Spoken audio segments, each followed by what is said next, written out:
Então vamos lá, Gui. Quais são os principais erros que você enxerga hoje que os que os empresários cometem no dia a dia? O principal ponto, e isso eu posso trazer até da época que eu comecei a advogar, né?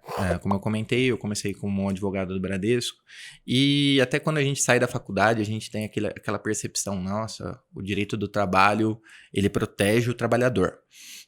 Na verdade, as normas estão ali, elas têm que ser seguidas, e o direito do trabalho é igual a qualquer outro direito. Claro que o direito do trabalho ele é menos flexível, até por causa da Constituição Federal, artigo 7º, onde se prevê várias cláusulas que não podem ser violadas, né? Inclusive a questão do direito do trabalho ser irrenunciável, né? Então, passando a partir daí, falar nesse ponto, né? Direito do trabalho irrenunciável. O que seria isso? O trabalhador, ele não tem o direito de renunciar ao seu próprio direito.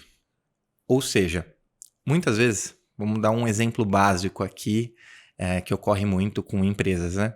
Você vai contratar um empregado e ele não quer ser registrado. Mas ele tem o direito de não querer ser registrado? Não, Tipo, não às vezes tem. o cara tem um benefício ou ele tá num... Tá recebendo seguro-desemprego. Então, Entendi. assim, o empreendedor está começando, ele quer alavancar o negócio, ele quer contratar, ele quer empregar, só que ele acaba, nesse ponto, sucumbindo, às vezes, a um pedido do trabalhador de acabar podendo se complicar na situação. Então, a gente tem esse é um exemplo clássico. Eu não quero ser registrado. Ele não pode ser registrado porque ele está recebendo seguro-desemprego, um benefício do governo. Não pode, entendeu? Não é direito do trabalhador renunciar. Mas foi de comum acordo. Não existe comum acordo numa situação onde a pessoa não pode renunciar a esse direito. Que nem o direito à vida. A gente não pode renunciar ao direito à vida. Infelizmente, no direito do trabalho é a mesma situação. Entendi. Eu não posso renunciar ao direito de ser registrado. Outro exemplo básico, intervalo. Intervalo para descanso e alimentação, artigo 71 da CLT. Também, o trabalhador ele não pode renunciar a esse intervalo. Tudo Então, por bem? exemplo, o cara tem uma hora para fazer ali, ele não pode falar, não quero Exato. cumprir minha uma hora de almoço. Não e fazer assim verbalmente. Hoje, é claro, a gente tem uma flexibilização trazida maior pela reforma do trabalho, onde há a possibilidade de acordos individuais, mas mesmo assim é um risco perante a justiça. Tá? Então, erro número um, na minha opinião, do empresário, do empregador, do empreendedor, é sucumbir a algumas demandas do trabalhador nesse ponto, porque isso o coloca automaticamente em risco. Então, ele vê talvez uma possibilidade de alguma economia que no final pode ficar caro. Por quê? Porque ele está fazendo algo errado na visão da Justiça do Trabalho. O único lugar onde o trabalhador, teoricamente, pode renunciar ao seu direito é perante a Justiça. Por isso que a gente fala que o único lugar onde o trabalhador abre mão de direitos é perante o juiz.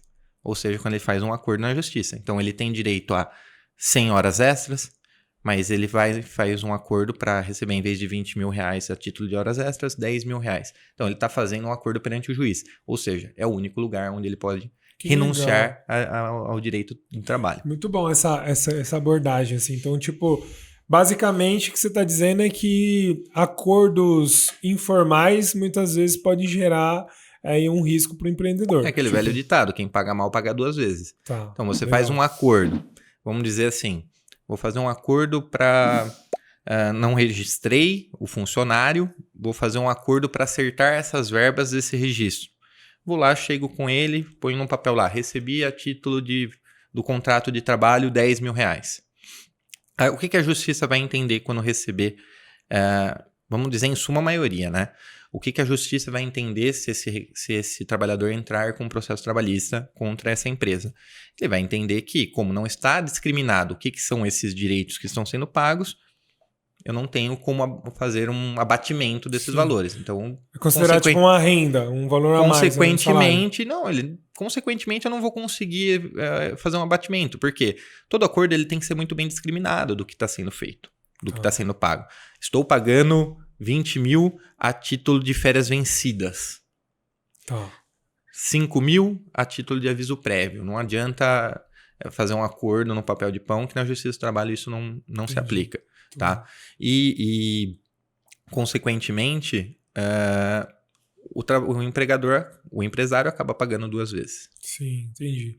E como é que... Vamos pensar assim, ó, dentro do dia a dia do empresário, né? Quais seriam, talvez, formas que o cara consegue... Porque assim, ó, eu vejo que muitas vezes existe uma linha de pensamento, né? Muito empresário realmente pensa isso. Pô, mas eu pago tudo certinho, o cara ainda vai lá e me mete no pau, né? Tipo, basicamente esse é o jargão tradicional aí do empresário. Exato. Como é que o cara pode... Eu sei que cada caso é específico e tudo mais, mas tem algumas ações que o cara pode fazer de forma preventiva para que não existam esses riscos, vamos dizer assim? Risco sempre vai haver, tá? Independente do que houver, sempre há risco. Demanda judicial, sempre há risco. Não adianta você estar com tudo perfeito, mas você pode estar quase perfeito.